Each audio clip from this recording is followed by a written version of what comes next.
The domestic pigeon is one of the most familiar birds on the planet. It may also be the most misunderstood. Feral domestic pigeons infest cities around the globe, flocking, fluttering, and defecating in every inconvenient place. But for thousands of years, pigeons have been kept for their meat, cherished as pets, bred for their plumage and speed, and deployed in war. The domestic pigeon is a descendant of the rock dove, Columba livia, which originated in the Middle East and North Africa. The rock dove's name reflects its preference for nesting on cliffs, just like its domestic descendant, which perches on the roofs and windowsills of buildings. Pigeons seem to have been domesticated about 10,000 years ago, not long after goats, cows, and sheep, and millennia before the chicken or the horse. It's not hard to see why early farmers found the bird so appealing. Pigeons are docile, plump, and delicious, and their droppings make excellent fertilizer. Pigeons conquered Italy long before the Romans did. Roman agricultural writers raved about the virtues of this prolific and delectable bird, and provided advice on the best way to build columbaria, that is, dovecotes or pigeon houses. These tower-shaped structures, either freestanding or erected on roofs, could be large enough to house 5,000 pigeons. Most had small entrances that allowed birds to come and go freely, and were provided with rows of nesting niches, sometimes made from reused pots. Water was piped or poured into the structure, and narrow troughs along the base were routinely filled with seeds. Pigeons raised for their meat might be fed by hand on softened bread. A large columbarium could cost more than 100,000 sestertii, as much as a substantial house. Pigeons themselves were expensive. By the late Republic, when most families lived on less than 1,000 sestertii a year, a normal breeding pair cost 200 sestertii. Birds noted for their plumage or speed were far costlier. By the early imperial era, an exceptional pair of pigeons might be sold for 40,000 sestertii. The lineages of such birds were recorded as carefully as those of racehorses. Pedigreed pigeons were pampered pets. One Roman poet rhapsodized on the theme of his girlfriend's pigeon. Emperor Severus Alexander reportedly kept no fewer than 20,000 pigeons in the palace aviaries, maintained by a troop of slaves who sold the eggs and squabs for profit. Pigeons appeared frequently on tombstones, nestled peacefully in the hands of the deceased. In Roman Syria, one pigeon lover ordered a monumental dovecote to be built atop his mausoleum.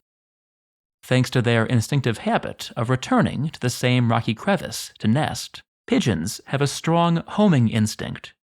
Birds brought to a remote place will automatically fly back to their nests, even over hundreds of miles. This makes them useful messengers. Especially during the 19th and early 20th centuries, pigeons were used to carry letters in many parts of the world. By some accounts, New Zealand's Great Barrier Pigeongram service, which operated from 1897 to 1908, was the first airmail. There is no clear evidence that Roman pigeons were used to carry letters under normal circumstances, probably because mounted messengers were more versatile and reliable. In times of war, however, pigeons were sometimes used to cross enemy lines. The most famous instance took place in 43 BC. Decimus Brutus, one of Caesar's assassins, was besieged in the city of Mutina by Mark Antony. The Senate sent Hirtius and Pansa, the year's consuls, to relieve him. After an inconclusive battle, during which Pansa was killed, Hirtius and his men encircled Antony's siege works. Over the following days, Hirtius used pigeons to communicate with Decimus Brutus. The birds were kept in a dark place. After letters had been tied to their necks, they were released as close as possible to Mutina's walls. Instinctively seeking the highest perches in sight, the pigeons flew to the towers and temple roofs of the city. After his men captured the first batch of birds, Decimus Brutus ordered seed scattered to lure incoming pigeons, which kept him apprised of Antony's movements until the siege was lifted.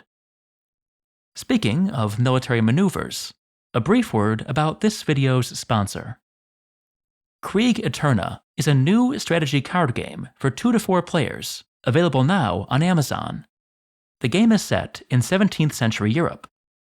Players build armies and strategize their way to victory by playing and combining dozens of unique card effects.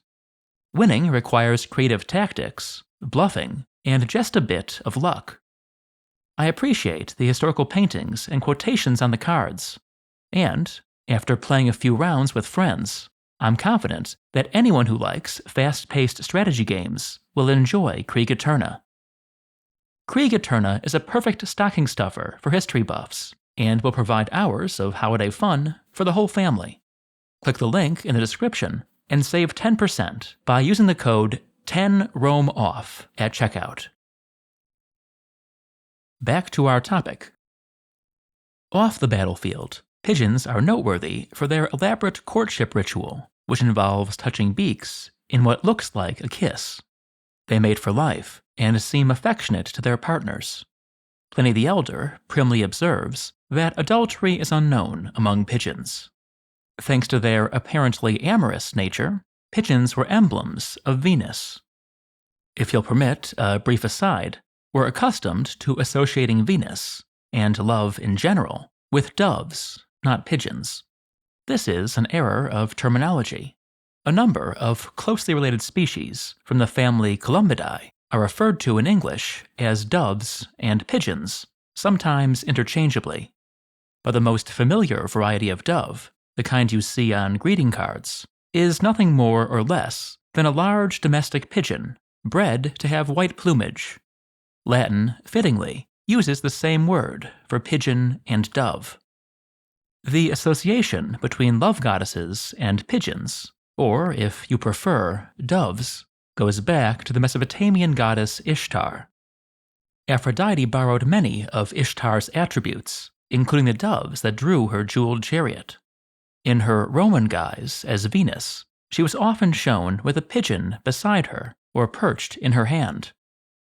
Later, in the service of a very different symbolic language, early Christians used pigeons, or doves, to represent eternal peace and the soul in the Roman catacombs. On the streets above, pigeons were everywhere. Many Romans, whether senators with sprawling mansions or day laborers in cramped tenements, kept dovecotes on their roofs. Since these birds were often allowed to range freely, many became feral. The Roman satirist Juvenal mentions pigeons nesting among the roof tiles of Rome's apartment buildings. No extant literary source, however, complains about these pigeons. In part, this reflects the nature of our sources, which tend not to concern themselves with such mundane matters. There were, after all, much worse pests than feral pigeons on the streets of Rome. Packs of dogs roved the alleyways. One gruesome anecdote records how a stray dog dropped a human hand near the future emperor Vespasian. Cockroaches infested damp places, pigs rooted in piles of trash, and rodents scampered in cracks and corners, pursued by steadily agglomerating clouders of cats. The lack of complaints about pigeons may also suggest that few regarded them as pests. To the poor, feral pigeons must have been a useful source of eggs and meat. And, for all Romans, pigeons were an integral part of daily life. My pigeon was a term of endearment between husband and wife. A gladiator known as the Pigeon was cheered in the arena. The vast mausolea along the public highways, with their rows of niches for cinerary urns, came to be known as columbaria, pigeon houses. Welcome or not, the bird was always there, strutting through the forum, perching on statues, nesting in the artificial cliffs of the Colosseum, the ubiquitous, irritating, indispensable pigeon. My new book, Insane Emperors, Sunken Cities, and Earthquake Machines, is now available as a paperback, ebook, and audiobook. You can buy your copy through Amazon, Barnes & Noble, or your local bookstore. For more Told in Stone content, check out my channels, Told in Stone Footnotes, and Scenic Routes to the Past, which are linked in the description. Please consider joining other viewers in supporting Told in Stone on Patreon. Thanks for watching.